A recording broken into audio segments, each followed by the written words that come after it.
नमस्कार मंडळी, आई फूडीमध्ये आपलं स्वागत आहे। आज मी तुम्हाला रताळे आणि बटाट्याचे उपवासाचे पॅटीस कसे बनवतात ते दाखवते। आज महाशिवरात्रीच्या तुम्हाला खूप खूप शुभेच्छा। आता थोडेसे साबू तांदूळ भाजून घेते, यांची थोडीशी पीठ तयार करायचं मिक्सरला लावून। थोडंसं भाजून घेतलं की ते पटकन दळलं जातं, मिक्सरला वाटून होईल बारीक पावडर। तर ही साबू तांदूळचं पीठ आहे, ते आपण पॅटीसला लावून ते डीप फ्राय करायचे की तव्यावर वगैरे भाजले तरी चालतात। जास्त कढईच्या तेलामध्ये भाजले तर तेल खूप जास्त जातं आणि आपल्याला ते शरीराला हानिकारक आहे। तर तव्यामध्येच थोडंसं तेलामध्येच करून टाकूया आपण। साबू तांदूळ चांगले गरम झाले, आता मी हे सगळे ताटात काढून घेते। गॅसवरती कढई ठेवून आता शेंगदाणे भाजून घेते, त्याच्यामध्ये शेंगदाणे पण घालायचे। गॅसवरती कढई ठेवून आता शेंगदाणे भाजून घेते, त्याच्यामध्ये शेंगदाणे पण घालायचे। गॅस थोडा मोठा करते म्हणजे शेंगदाणे कसे पटकन भाजून होतील। शेंगदाणे भाजून होत आहेत तोपर्यंत हे साबू तांदूळ मिक्सरला लावून घेते। मिक्सरला आता लावून घेते, हे बघा असं बारीक वाटून घ्यायचं, जास्त बारीक पण नाही, रव्यासारखं बारीक असं वाटून घेतलंय। शेंगदाणे भाजून झाले, आता मी हे ताटात थंड करत ठेवते। ताटात थंड करून सोलून काढायचे। बटाटे रताळी धुवून घेते आणि आता कुकरला लावणार। 2 बटाटे आणि 2 रताळीचे तुकडे करून घेते, 2-3। आता त्याला 4 शिट्ट्या लावणार। शेंगदाणे सोलून घ्यायचे, असे पालं काढून घ्यायची। पालं काढून झाल्यावर मिक्सरला लावायचं। मिक्सरला लावून घेते, आता मिक्सरला लावून घेते। हे बघा असं बारीक करून घेतले, जास्त बारीक पण नाही, जाडसर असं। नारळ फोडते आणि पॅटीससाठी चटणी बनवणार। पॅटीससाठी बटाटे आणि याला लावायला रताळ्यांसाठी त्याच्यात मिक्स करणारी चटणी तयार करणार, मिक्सरला लावणार।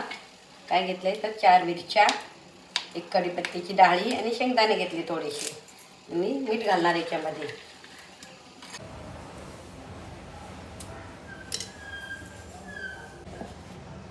चटणी तयार करते पॅटीससाठी, तर त्याच्यामध्ये आता शेंगदाणे आणि कढीपत्ता घेतला होता, त्याच्यात कोथिंबीर आणि खोबरं पण टाकून घेते।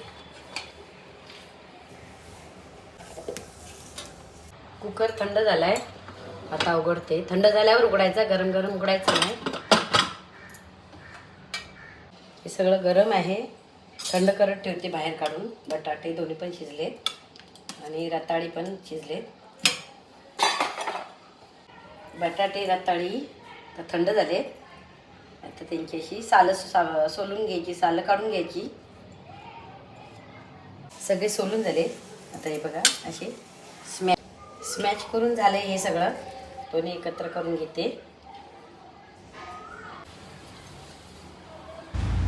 ह्याच्यामध्ये आता मीठ, मिरची, कोथिंबीर, कढीपत्ता आणि तयार केलेला शेंगदाण्याचा कूट सगळं एकत्र त्याच्यामध्ये टाकणार आणि मिक्स करून त्याची आपण आता पॅटीस तयार करणार।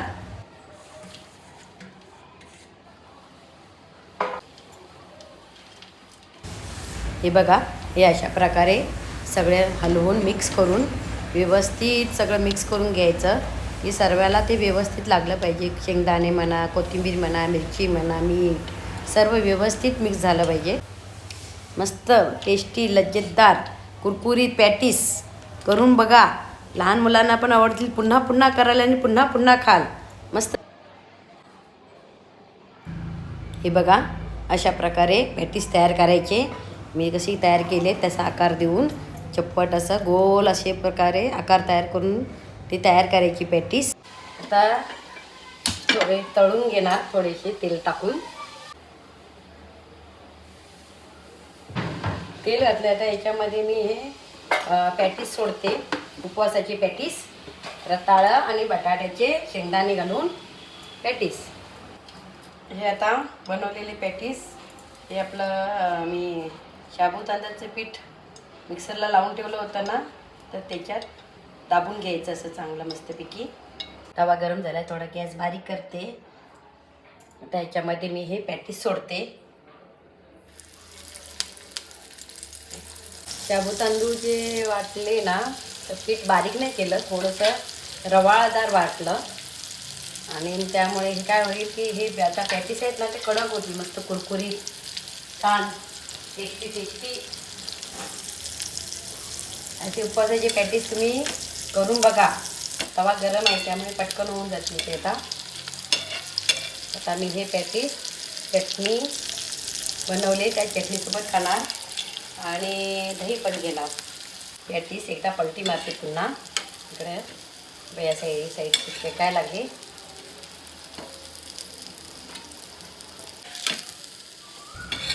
पॅटीस दोन्ही बाजूने चांगले शेकलेत बघा. त्या पॅटीसना कलर पण छान आला आणि आता कुरकुरीत झालेत.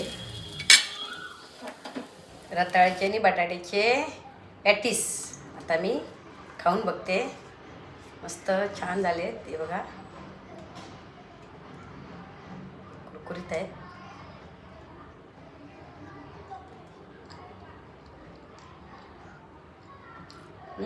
मस्त आहे.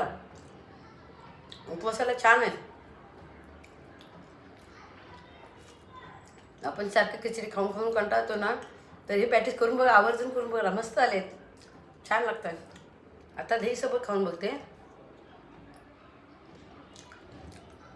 दहीसोबत पण छान लागतं. एक नंबर पॅटीस झालेत. तर मग चला मग झटपट पटापट सगळीकडे share, subscribe, like, comment, share. Bye. पुढच्या वेळेला परत भेटूया.